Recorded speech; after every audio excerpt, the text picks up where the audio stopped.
Now, the next one is Google Places, which is Google's free business listing. Now, this is highly important for your business to register on here, because straight away you're found clearly on Google Maps. So my husband actually recently needed his suit dry cleaned, and he was living in Adelaide at the time, and came down to Strath, and he typed in his Google Maps on his iPhone, dry cleaner Strathalbyn. Now, nothing came up, nothing came in Mount Barker, so he ended up on the way to Adelaide just doing it there. We found out a couple of weeks later that my nan said that they do dry cleaning in the main street in Strathalbyn, in the menswear store there. Now, if they'd actually spent 5 minutes, if not 10 minutes, on Google and submitted a Google Maps listing, we would have found them. So it's just little nuggets of information like that that's highly important for your business. So that's one that you may, if you haven't got one, I want you to go home now and do one. And so this is just, you would have seen Google Places, like, so this is a map here. It's just, we've typed in here Winery Adelaide Hills, and on the left it's all the wineries listed, so you would be higher search engine ranked because you do have one and you've made the time and submitted the correct details to Google, and you'll be shown up on the map here. Another tool that I find really helpful and might be a good one for you too is Google Reader. Basically what it does is it gives you a place to put all the articles and content from around the web into one place. So instead of having to bookmark everything and then think, you know, where was that thing, how do I find it again?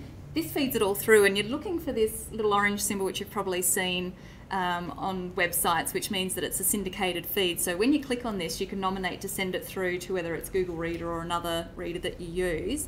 And what will happen is everything that comes up will be listed in one place, and you can have a look at, you know, different subscriptions. You can go and see all of theirs, or you can see the whole lot together. But it's really quite handy if you're wanting to monitor your industry or trends in your industry to see the latest news that comes in. It updates daily. Again, if you're looking for interesting information in your business to share with your consumers on Facebook or Twitter or wherever, again, this has got some great current articles that you can share. And even again, for just creating your own content, just to see what's going on in the industry, what's happening, and maybe getting some ideas from that as well. So that's a handy little one to have. And some of the content curation sites that are out there where you might find some of these articles, there's a whole bunch of them there. So there's websites such as Dig, Stumbledon, Tumblr. They're all sort of places where people submit their articles or their blogs. You can set up a free account with any of them, and basically you can go through and have a look at different articles on different places, and most of those you will be able to feed then back into your feeder. So they're just a couple of different ones that you might want to have a look at some stage. Oh, that's right. Now we were going to go through these, but we're a little short on time. So again, just sort of showing the layouts of all of those and what they are. And so we're just going to go through some interactive business tools now. Quickly, just some ones that will help your business. Now, the first one is WordPress. Now, WordPress is the content management system that is a free blogging and website platform. So there's two ways with WordPress how it works is either you can download the program or your web designer downloads the program and creates a template for your website. And the pluses of that is you've got your own hosting and your own domain name, and it's quite easy editable, or you can actually create an account in 10 seconds on WordPress and pay for a domain name and have it hosted on WordPress, and that's a bit more restricted but you can still customize templates and purchase templates. So it's a great tool if you're wanting to start out and website if you haven't got one, or also it's a great fantastic one that can grow with your business and add on. It's got amazing add-ons like social media plugins, and your Google Analytics plugin is available, and also it's got fantastic SEO plugins as well. So it's just one of those great platforms that really grows with your business because it is such a well-used platform. So that's one if you are looking into setting something up for your business. And here is the interface here. We've just logged in here. This is actually one of Anna's posts that she did. So she's got here 6 ways to identify your target market and their needs. So that's just the page title. There's a little editing box here, and so it's quite simple where you can edit all the content, as well as this is one of the SEO plugins. So you can see with the content Anna's put in here, it'll give a demonstration of what the title will look like and the meta tag description under there, and that's all editable lower. So that straight away is a great visual for you to know how you're going to be found on Google. MailChimp, we were discussing earlier with newsletters and using them on your sites to gather details. MailChimp's a fantastic free platform that allows you to create newsletters and send them out to people. There's customizable templates, so you can put your own branding and logos and colours and everything into it. MailChimp comes with its own analytics, so you can measure exactly what's happening with your newsletters. So you can see exactly how many people have opened it, on what day they've opened it, what time they've opened it. You can see what links they've clicked through in the email. It gives you a whole stack of really useful information.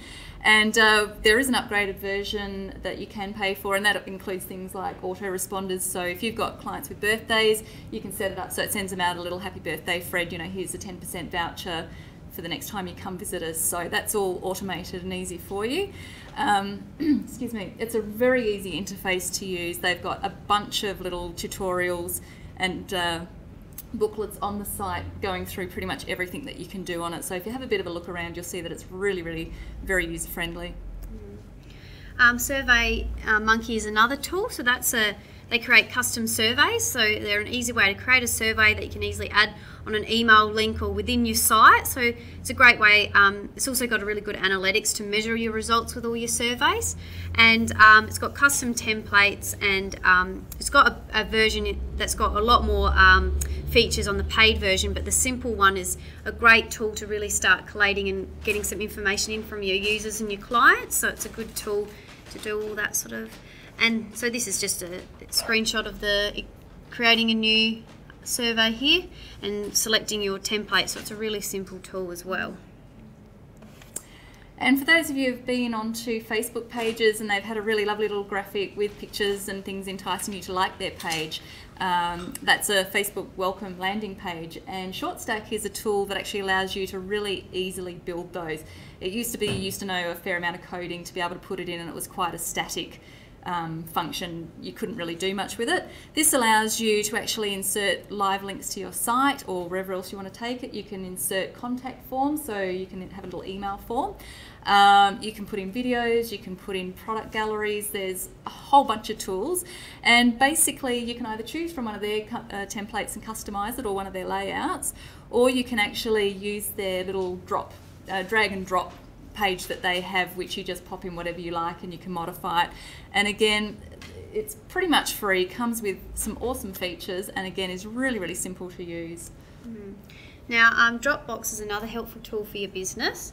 Now you would have heard of in the cloud storage and all that sort of thing. Well, Dropbox is the same sort of thing. I do that with my business. I have it downloaded on my computer, so every time I save a file within my Dropbox, it's uploaded to a spot on their servers. So that means wherever I download Dropbox on my iPhone or my iPad or another computer, I can access all those files because they're all linked between.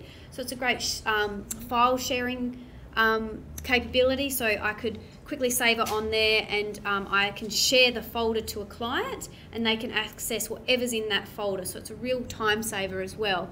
Now you do get 2 gigs free of storage, which isn't much, but if you're just doing files and little things and not too big files, that could work. And also when you invite people to your Dropbox, you actually get bonus storage as well. But I've never really looked into the prices, but I think it's about $50 a month for quite a big volume, so that's a good tool as well. This is just the online interface, so when you download it, you'll either have folders or you can access it online like this, and that's just, you can easily access your files and who you're sharing and all that sort of side, so it's a really helpful tool. And so really the benefit of all these online tools and being on that online space is the fact that you can actually measure all the results and get quite a lot of information. When you look at traditional means of advertising like Yellow Page advertisements or newspaper ads, you're putting it in there, you can't change it, you can't update it, if there's mistakes in it, that's just too bad. And you're not really getting that information back either to see what's happening with it. So you might have, a stack of emails go out that you can see either people aren't opening them, but you're getting the ones that do open have a really high conversion rate. So obviously the content in your newsletter is really good. You just need to work on getting people to open them. Or you might find that lots of people are opening them, but people aren't clicking through. So what you're doing with your subject lines is working, but obviously you need to work on the offers or the call to action and the content. So it's something you can't really do with traditional media, and these tools give you so much information to be able to measure exactly what's happening, how people are finding you, how they're interacting, whether or not they're engaging, whether or not they're converting. So there's plenty of free things there, and things like the Google Analytics, the Twitter Insights, I mean, they're all built into these programs and ready to use, so definitely take advantage of them. So yeah, in conclusion, there are many tools available, free ones as well. So it's also important to make sure that you pick the right tools for your business, because not everything's going to work. There's all different measuring tools and all different ways to improving your marketing, and there's all different platforms. So it's about putting a bit of research in so you're not wasting your time and making sure that tool is useful for your business. But yeah, have a Google, look for free tools, you'll have a bit of fun, do it on a weekend. And thanks everyone.